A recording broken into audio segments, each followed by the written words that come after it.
kasih atas kesempatan yang diberikan. Selamat siang untuk kita semua. Kami dari kelompok 9 akan mempresentasikan hasil diskusi kami tentang jenis-jenis koperasi dan akuntansi koperasi. Di sini saya sebagai pemateri pertama, nama saya Agnes Derangduli. Saya akan membawakan materi tentang pengertian umum koperasi dan jenis koperasi konsumen. Baik, di sini kita lihat secara umum, koperasi dapat diartikan sebagai badan usaha yang dimiliki serta dikelola para anggotanya. Mengenai koperasi juga adalah usaha bersama guna memperbaiki atau meningkatkan kehidupan atau taraf ekonomi berlandaskan asas tolong-menolong. Baik, kita lanjut ke koperasi konsumen. Di sini, koperasi konsumen adalah koperasi yang melaksanakan kegiatan bagi anggota dalam rangka penyediaan barang atau jasa yang dibutuhkan oleh anggotanya.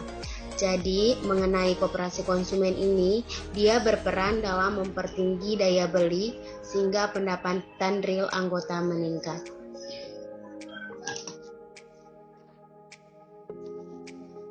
Kita masuk pada materi berikut. Ya baik, kita akan lihat gambaran kegiatan koperasi konsumen.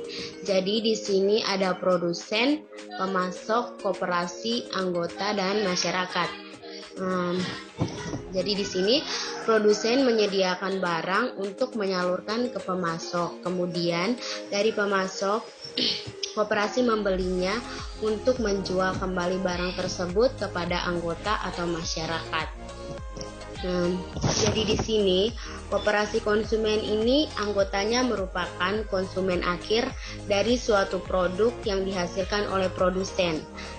Sehingga kegiatan utamanya adalah melakukan pembelian barang atau jasa yang dihasilkan produsen, kemudian menjualnya kembali kepada anggota koperasi atau masyarakat. Jadi menurut gambar yang kita lihat tadi, pengadaan produk disesuaikan dengan kebutuhan anggota koperasi, baik pembelian ataupun dengan cara konsinyasi. Jadi di sini koperasi melakukan penjualan anggota maupun kepada masyarakat yang bukan anggota koperasi. Oleh karena itu, tujuan utama koperasi konsumen ini terdiri dari yang pertama, yaitu kegiatan membeli barang yang berhubungan dengan pengeluaran uang. Yang kedua di sini kita lihat kegiatan penjualan barang yang berhubungan dengan penerimaan uang. Terus yang ketiga, kegiatan menerima barang konsinyasi lalu menjualnya dan berhubungan dengan penerimaan uang. Oke, kita lihat yang berikut. Berdasarkan penjelasan yang tadi saya sudah jelaskan, koperasi konsumen juga memiliki aliran kas pada koperasi. Di sini kita lihat ada aliran kas pembelian dan penjualan. Jadi saat koperasi melakukan pembelian, maka ada pengeluaran kas. Terus saat koperasi melakukan pembelian, ada barangnya masuk, kemudian koperasi melakukan penjualan kembali, maka terjadi penerimaan kas. Terus di sini ada mengambil sebuah contoh koperasi konsumen, yaitu koperasi sekolah. Jadi koperasi sekolah ini merupakan koperasi yang beranggotakan para siswa. Koperasi ini dia bertujuan untuk melatih dan mengembangkan bakat serta pengetahuan siswa dalam berkooperasi atau berorganisasi dan memupuk kesetiakawanan dan menanamkan kesadaran hidup bekerja sama di lingkungan sekolah. Terus kegiatan usaha koperasi ini meliputi unit usaha pertokoan seperti peralatan sekolah, seragam sekolah, dan alat tulis yang dibutuhkan oleh para siswa. Selain unit pertokoan, ada juga unit seperti unit warung atau kantin sekolah. Terus ada juga simpan pinjam sekolah dan unit-unit lainnya yang berhubungan dengan pendidikan. Oke, sekian dari saya. Terima kasih. Saya atas nama Kusuma Putu untuk membaca materi selanjutnya tentang koperasi pemasaran. Koperasi pemasaran disebut koperasi penjual. Identitas anggota sebagai pemilik atau owner dan penjual atau seller atau pemasar. Koperasi pemasaran mempunyai fungsi menampung produk barang atau jasa yang dihasilkan anggota untuk selanjutnya memasarkan kepada konsumen. Anggota kedudukan sebagai pemasok barang atau jasa kepada koperasinya. Dengan demikian bagi anggota, tujuan dari pembentukan koperasi pemasaran ini adalah membantu anggota koperasi dalam memasarkan hasil produk anggota. Dengan pemasaran secara melalui koperasi ini untuk menghindari adanya persaingan yang kurang sehat sesama anggota serta perkuat daya saing pemasaran untuk menekankan biaya pemasaran karena saluran pemasaran antara produsen kepada konsumen akhir menjadi lebih pendek. Gambaran koperasi pemasaran adalah sebagai berikut. Menjual produk. Menjual produk kepada masyarakat. Metode periodik digunakan bila jenis produk yang dijumlah beragam, frekuensi transaksinya cukup tinggi dan nilai transaksinya cukup tinggi. Sebaliknya, jika produk yang dijual tidak beragam, nilai frekuensinya cukup tinggi tetapi frekuensinya tidak tertinggi, maka akan lebih efektif menggunakan metode perpetual.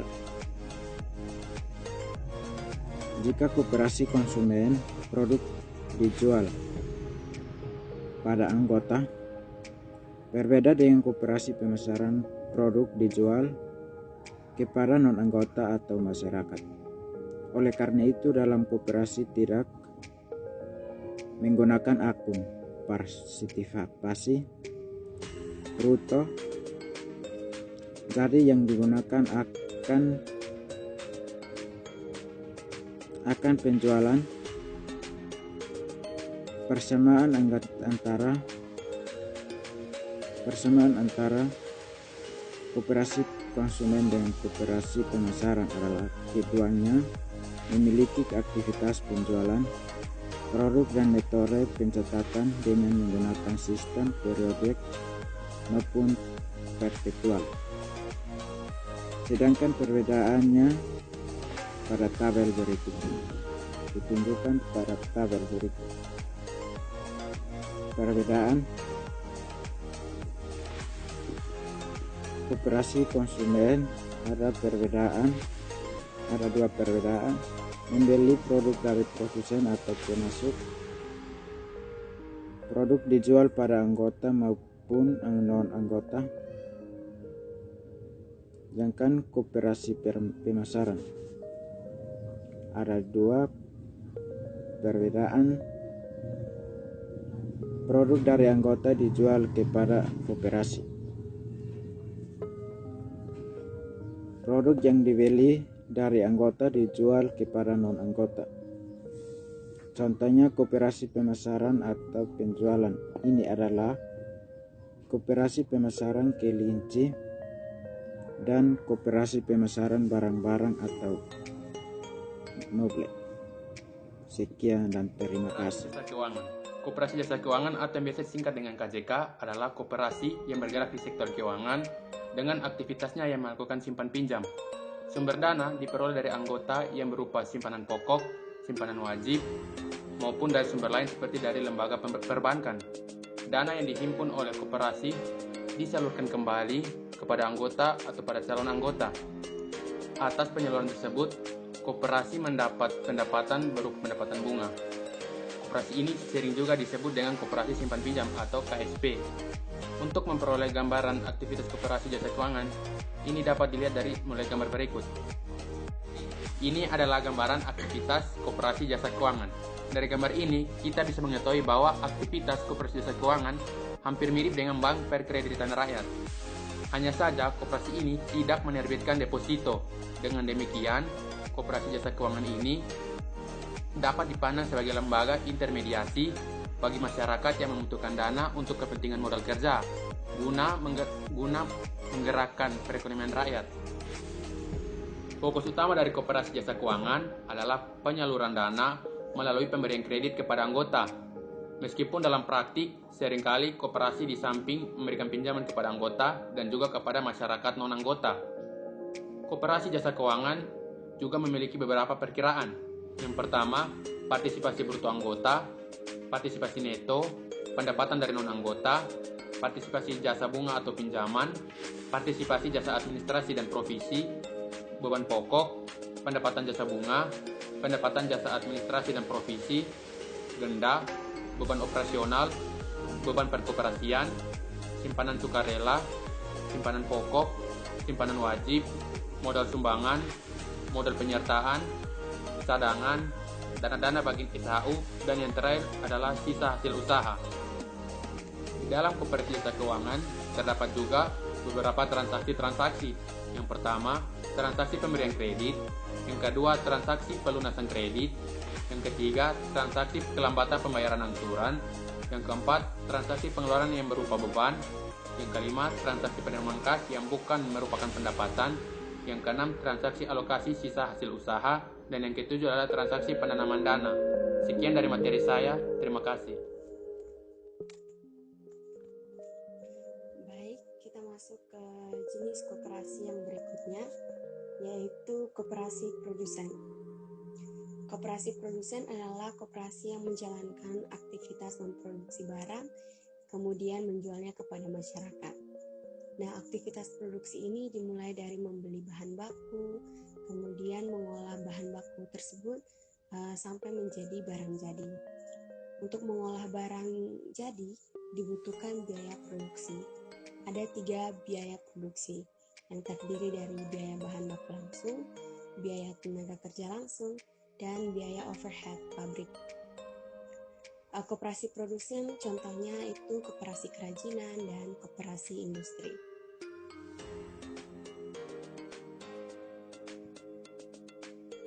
Teman-teman bisa melihat dari gambar yang ditampilkan, ada siklus pembuatan produk dan siklus penentuan biaya produksi. Untuk siklus pembuatan produk, dimulai dari membeli, kemudian menyimpan bahan baku, setelah itu mengolah bahan baku menjadi produk jadi, kemudian menyimpan produk jadi tersebut dalam gudang, dan terakhir menjual produk jadi tersebut. Untuk penentuan biaya produksi, penentuannya itu diperoleh dari bahan pokok bahan baku, kemudian biaya overhead pabrik, kemudian biaya produksi,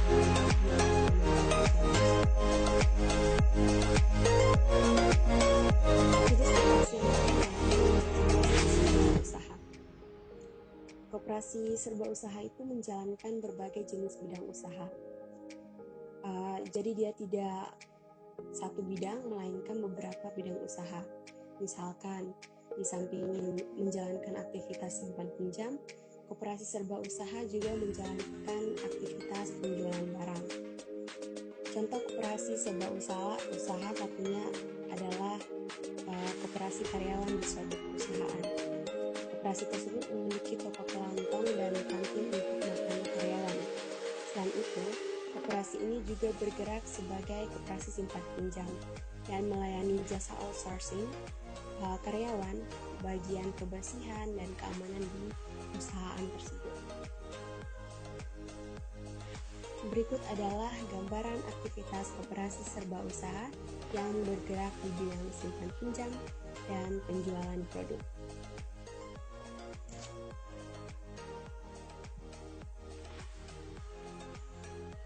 Nah, dari gambar yang ditampilkan ini tampak bahwa koperasi di samping melakukan aktivitas penjualan dan memberikan pinjaman dana baik kepada anggota maupun non-anggota dalam hal ini masyarakat.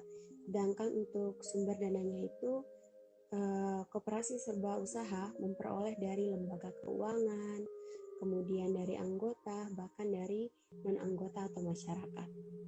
Jadi koperasi serba usaha ini merupakan koperasi yang memiliki lebih dari satu bidang usaha.